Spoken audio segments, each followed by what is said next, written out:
మీరు ప్రార్థన చేయండి, కళ్ళు మూసి ప్రార్థన చేయండి. నిజమే, ఈరోజు ఒక మంచి సంగతి నా దృష్టిలోకి వచ్చేటట్టు చేశాం.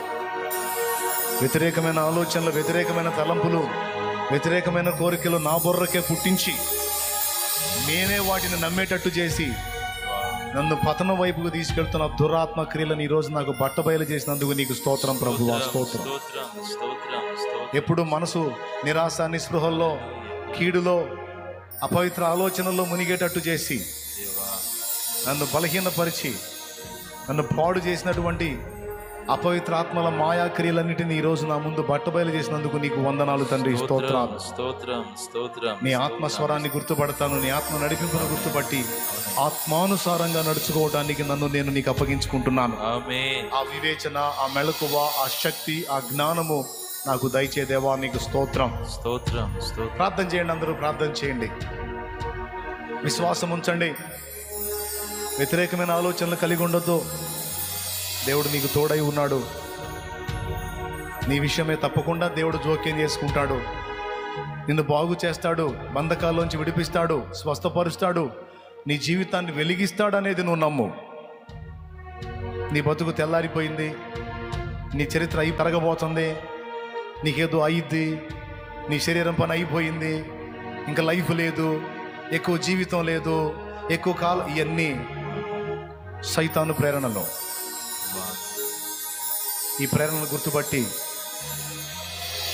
నా దేవుడు నాకు తోడై ఉన్నాడు, నేనైతే చావను, సజీవుడనై ఉండి నా దేవుని క్రియలను వివరిస్తాను. నేనైతే చావను, సజీవుడనై ఉండి నా దేవుని క్రియలు వివరిస్తాను. నాకు ఆత్మహత్యలు అక్కరలేదు. నా దేవుడు లేకపోతే కదా, ఈరోజు కాకపోతే రేపు, రేపు కాకపోతే మరో రోజైనా నా దేవుడు నన్ను విమోచిస్తాడు.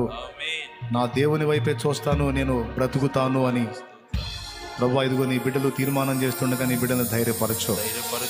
ఎంతమంది విశ్వాస విషయమే బలహీనలై ఉన్నారో వారిని విశ్వాసం అందు బలపరచు. ఎంతమంది దుష్ట ప్రేరణలో బలవుతున్నారో సాతో దయచేసి వారిని గ్రహింపులోకి తీసుకోండి అయ్యా.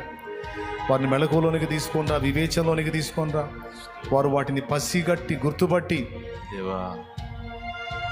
తప్పించుకోవడానికి సహాయం చేయి. అనేకుల్ని తప్పించడానికి సహాయం చేయి. మా నోటైనా, మా బిడ్డల నోటైనా నోరు తెరిస్తే శుభము, జయము, విజయము, ఆశీర్వాదము, ఆనందమే ఉండాలి. మా నోట నిరాశ నిస్పృహలతో కూడిన మాటలు, ఓడిపోయిన మాటలు, బలహీనపడిన మాటలు, చెడిపోయిన మాటలు ఉండకుండును గాక.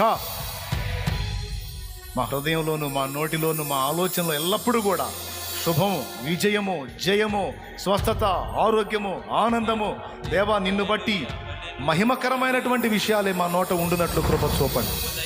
ఇక్కడ ఉన్న బిడ్డలో, లైవ్ ద్వారా వింటున్న బిడ్డలు, వీక్షిస్తున్న బిడ్డలో ఎంతమంది అందుబాటులోకి వచ్చారు వారందరినీ కూడా నీ చేతికి అప్పగిస్తున్నా. పేరు పేరున దీవించండి, ఆరోగ్యమును, ఆయుష్ను దయచేయండి, రోగుల్ని స్వస్థపరచండి, వారి రిపోర్ట్స్ మార్చండి, వారికి ఆరోగ్యాలు కలిగించండి. నీ బిడ్డల్ని ప్రార్థన కొరకు, వాక్యం కొరకు, ఆత్మ రక్షణ కొరకు, సేవ కొరకు రేపండి. పరిశుద్ధాత్మ మీరు రేపండి మమ్మల్ని, మా బిడ్డల్ని. దురాత్మలకు తావివ్వకండి దేవా, దురాత్మలను మా దరి చేరనివ్వకండి. వాటి శక్తులన్నీ నాశనం అవ్వాలి, వాటి యుక్తులన్నీ నాశనం అవ్వాలి. నీ సన్నిధి సమాధానం మాకెల్లప్పుడుందా. యేసు నామములో పొంది ఉన్నాం తండ్రి, ఆమేన్. బిడ్డలు విశ్వాసంతో తెచ్చిన నూనె నీ శక్తితో వినియోగించి ప్రార్థించడం ద్వారా స్వస్థత చేకూర్చి కృపచూ.